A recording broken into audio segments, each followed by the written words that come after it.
Tapi hati-hati, krisis itu bukan hanya krisis di perempatan hidup juga, pertengahan hidup juga ada krisis itu. Jadi ada krisis di 20-30, nanti ketemu lagi krisis pertengahan usia.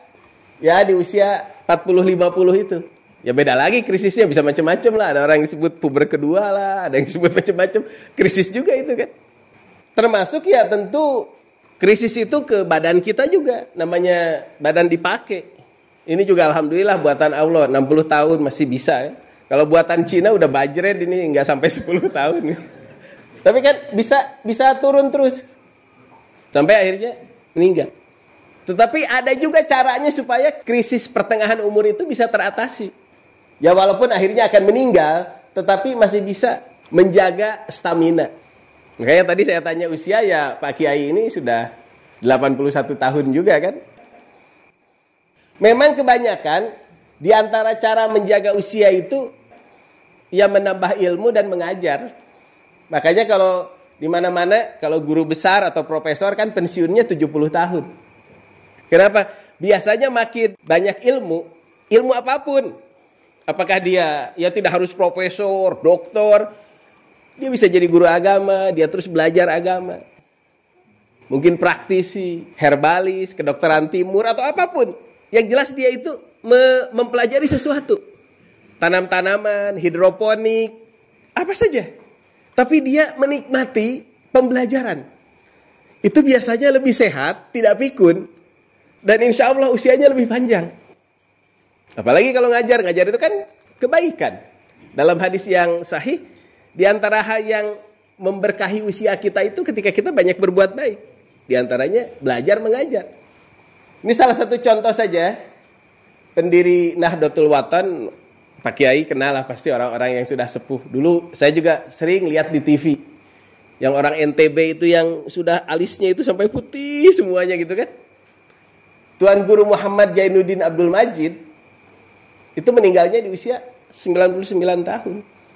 Jadi satu sisi secara tauhid takdir.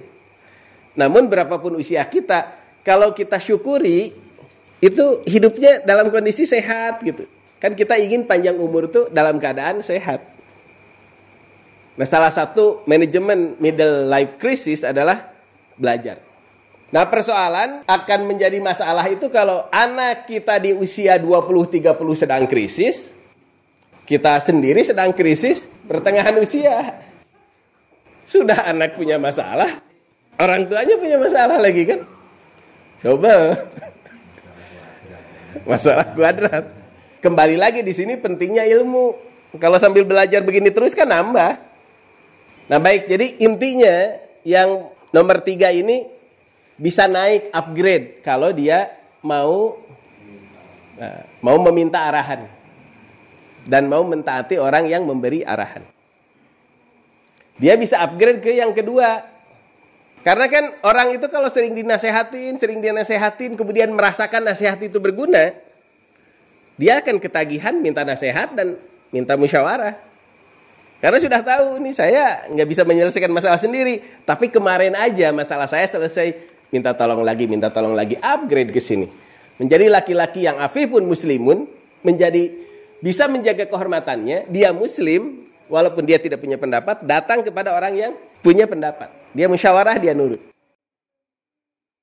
Nah, kalau terus-terusan dia sering bermusyawarah dengan orang yang faham, akhirnya dia pun bisa memberi pendapat kepada orang lain. Akhirnya dia pun bisa menjadi upgrade sampai ke level pertama. Bisa naik kelas. Ya, cerita di pesantren banyak lah. Salah satunya, ini ada santri ini nggak maju-maju, hafalannya itu mandek terus. Datang santri baru udah keluar dia belum paham lagi. Datang santri baru sudah 5 tahun kemudian udah tamat. Dia masih di situ saja. Sampai akhirnya dia berpikir saya mau pulang aja. Ini nggak paham saya. Dengan berat hati Pak Kiainya mengizinkan. Pulanglah dia. Pulang lewat pesawahan namanya santri. Waktu sholat datang, sholatlah dia di tengah sawah itu kan biasanya ada musola. Kerannya nggak ditutup karena dari sawah yang lain kan. Dan terus mengalir begitu. Ketika dia mau wudu, dia lihat batu itu bolong. Dia tersadarkan kalau batu aja sama air lama-lama bisa bolong. kayaknya saya juga kalau lebih lama belajarnya, nempel juga, berbekas juga. Itu jadi momen motivasi balik lagi. Akhirnya memang dia bisa menuntut ilmu dengan semangat baru tadi, ya akhirnya jadi santri senior. Yaitu disadur dari beberapa cerita. Ada yang mengatakan ya Ibnu Hajar juga seperti itu, berbeda-beda lah. Tapi yang jelas itu motivasi bahwa segala sesuatu juga pada akhirnya akan berbekas kalau kita sabar. Lama-lama kita terus mendapatkan nasihat-nasihat, akhirnya kan bisa memberi nasihat. Karena yang paling bisa memberikan nasihat secara praktis adalah orang yang pernah berkali-kali gagal, kemudian berhasil melewatinya. Dia lebih bijak daripada orang yang tidak pernah merasa gagal. Nasihatin orang tuh ya karena nggak tahu rasanya gagal, nyelekit. Karena dia nggak pernah ngalamin kan. Gampang aja itu. Ya, gampang. Dia mungkin anak sultan.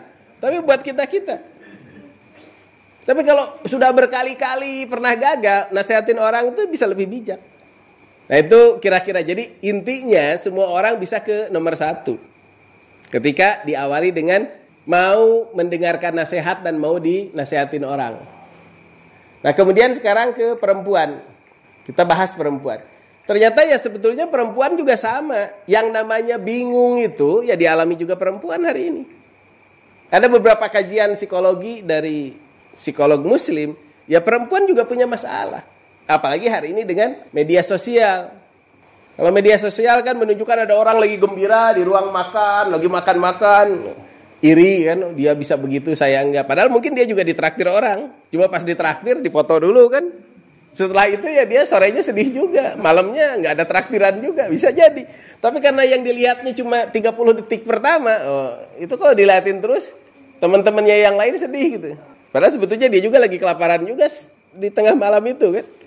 Belum lagi standar sukses itu standar publik. Standar cantik aja kan beda-beda. Zaman dulu saya ada beberapa contoh gitu di Persia itu. Gambaran cantik itu dulu ya gemuk. Gemuk itu cantik. Molah Sintal zaman dulu kan. Tapi standar menarik gemuk itu kan berubah lagi. Sekarang kalau nggak tipis kayak triplek, nggak menarik pikirannya. Sampai banyak kan anak perempuan yang berusaha pengen kurus sekurus-kurusnya. Kasus ekstrim tapi itu terjadi sampai makan tisu.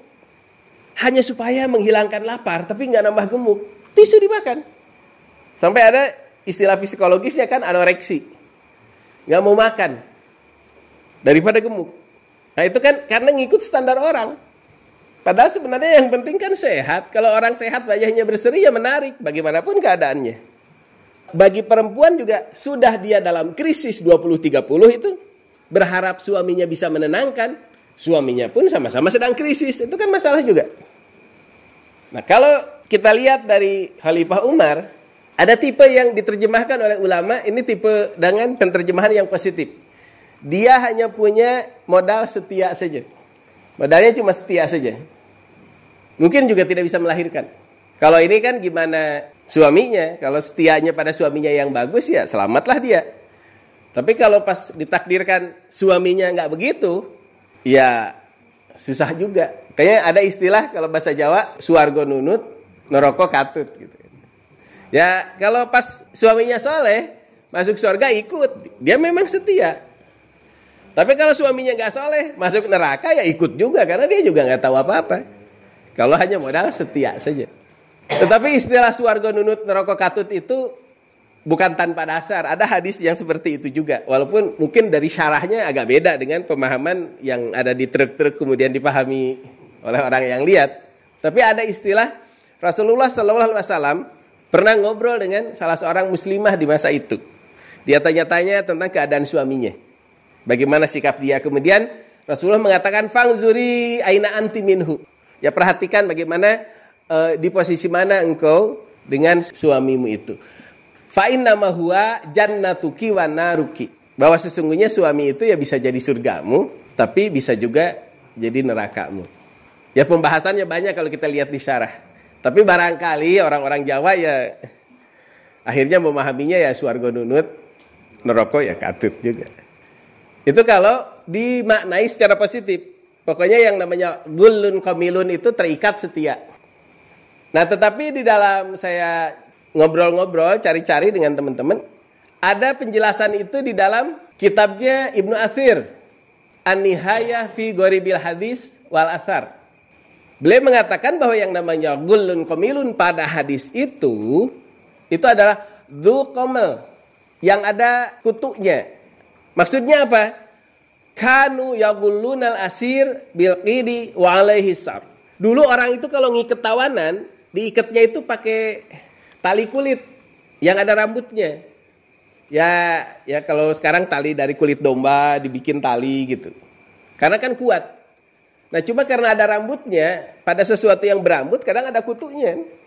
Ya jangankan kambing, manusia aja yang sering bersampo kan ada kutunya juga.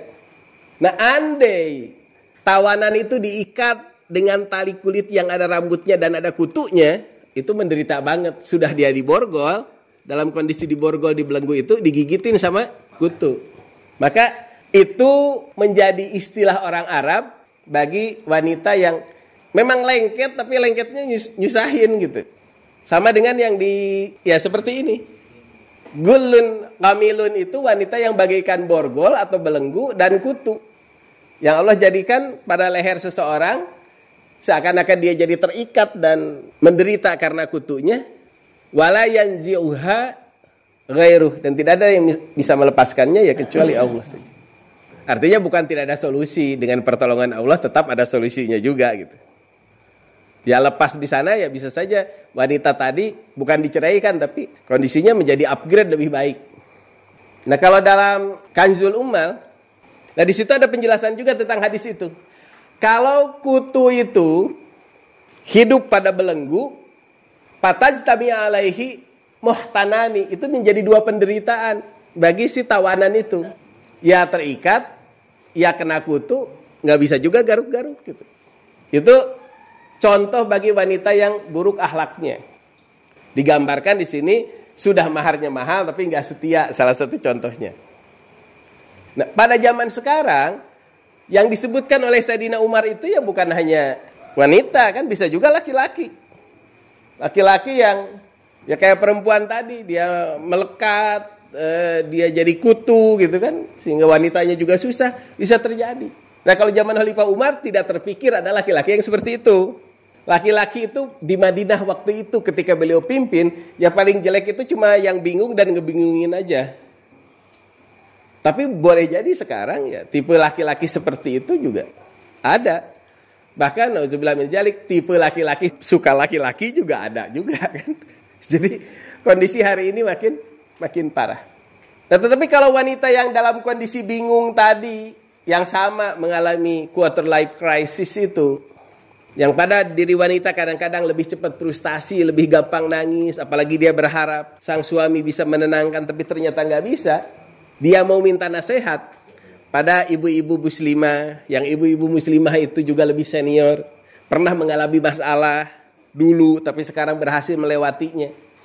Kalau dia mau minta nasihat, ya insya Allah dia bisa lepas dari masalah-masalah seperti ini.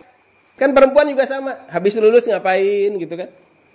Belum menikah juga, ini ngelamar pekerjaan atau dilamar orang, itu kan galau juga. Ngelamar atau dilamar kan gitu. Kerja kantoran atau saya freelance gitu kan. Terus masa depan gimana? Terus yang paling serem kan tiap lebaran ditanya kapan nikah. Nah, itu kan kalau yang bujangan-bujangan, jomblo-jomblo itu kan lebaran tuh yang paling horor, ditanya kapan nikah. Kapan nikah? Kapan nikah itu kan. Kalau bisa nggak lebaran deh. Bisa begitu kan. Nah itu juga nasihat bagi kita-kita itu. Jangan gampang menanyakan itu, kasihan. Karena kadang-kadang juga malah jadi lebih terpuruk gitu kan. Sudahlah, doakan saja. Makanya nasihat bagi para pemuda juga. Kalau ada yang nanya begitu, jawabannya itu 3. Jawaban sopan, jawaban sedang, jawaban sengak.